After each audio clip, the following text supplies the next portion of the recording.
Je m'appelle Ndoumbe Fall, je suis ceinture noire de karaté 4e dan.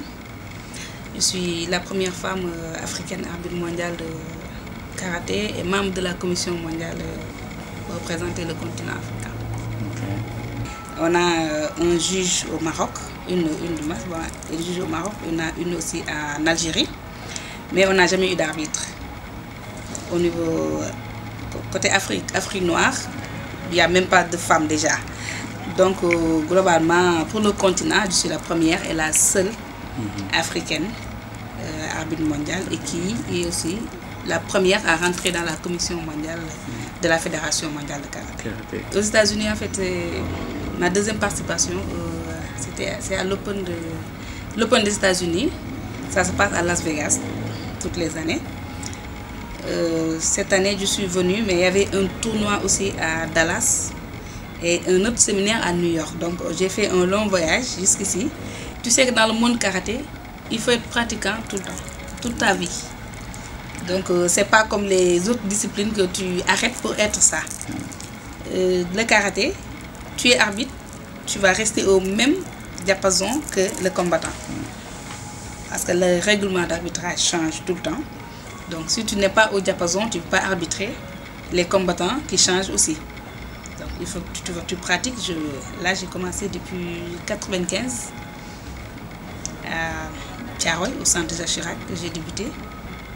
Et après, j'ai arrêté les compétitions en 2001. Comme vous le savez, on est dans un pays où les moyens sont vraiment stricts. Et puis, la moitié du budget sportif, c'est avec le football. Donc, l'autre moitié doit être divisée en 42 fédérations, imagine. Donc, on n'a que les championnats d'Afrique et les championnats du monde qui sont financés par le ministère des Sports. Sinon, tous les autres voyages que tu dois aller pour avoir de l'expérience, que tu dois aller pour rencontrer des gens, vraiment cette personnalité de ta poche. Sinon, tu vas taper les portes de gauche à droite pour trouver un billet ou c'est comme ça. Bon, d'habitude, c'est ça que je fais d'ailleurs, parce que j'ai des amis dans le gouvernement et tout, qui m'aident à chaque fois que j'en ai besoin. Mais des fois, il m'arrive aussi de payer de ma poche pour aller participer à un tournoi qui m'intéresse, qui est intéressant de rencontrer les anciens, pour vraiment être plus expérimenté.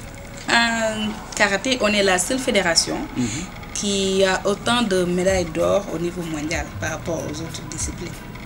Et vraiment, c'est une fédération qui n'est pas très bien prise en compte. Alors que toutes les médailles qu'on amène et les résultats qu'on fait, dernièrement, lors des Jeux africains, on a amené 22 disciplines. Il n'y a que le karaté qui avait les 4 médailles d'or. Le karaté seulement a fait avancer le Sénégal, changer de position. 4 médailles d'or. Et en ce moment, le Sénégal est 3e championne d'Afrique successive. Ah ouais? Oui, devant l'Algérie, le Maroc, la Tunisie. Il n'y a que ces pays-là, des fois, qui nous posent problème et on se rencontre tout le temps en finale. Et on les bat. En ce moment, on a le titre. Le Sénégal est champion d'Afrique depuis 2009, 2010 et 2011. Et là, en 2012, on doit aller au Maroc pour remettre encore le titre et reprendre. Et c'est ce qu'on fait chaque fois. Mais vraiment, même pour l'équipe nationale, ça reste, les gosses sont fatigués, il y en a qui ne travaillent même pas et on ne les aide pas. Donc c'est difficile avec tout ce qu'ils dépensent pour avoir des médailles et tout.